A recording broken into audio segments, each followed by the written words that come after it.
ओम नमः शिवाय। शुक्र त्रयोदशी व्रत की कथा।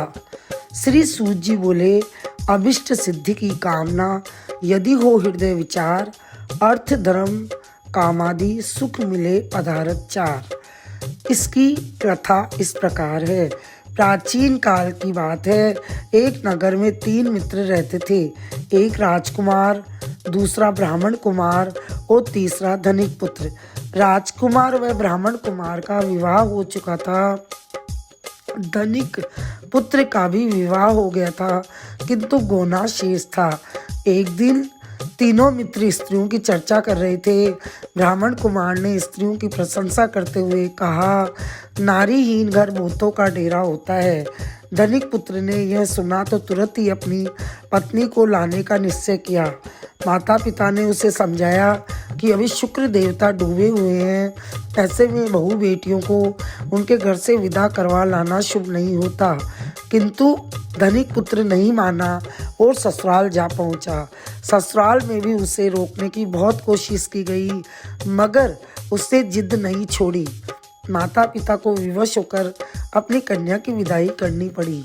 ससुराल से विदा हो पति पत्नी नगर से बाहर निकले ही थे कि उनकी बैलगाड़ी का पहिया अलग हो गया और एक बैल की टांग टूट गई। दोनों को काफ़ी चोटें आई, फिर भी वे आगे बढ़ते रहे।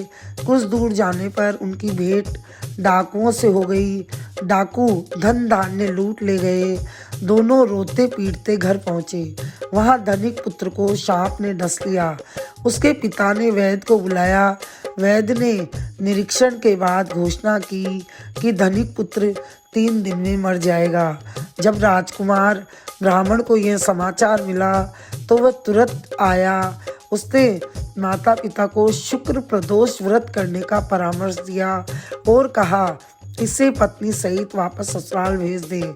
यह सारी बाधाएं इसलिए आई है क्योंकि आपका पुत्र शुक्रास्त में पत्नी को विदा कराकर लाया है।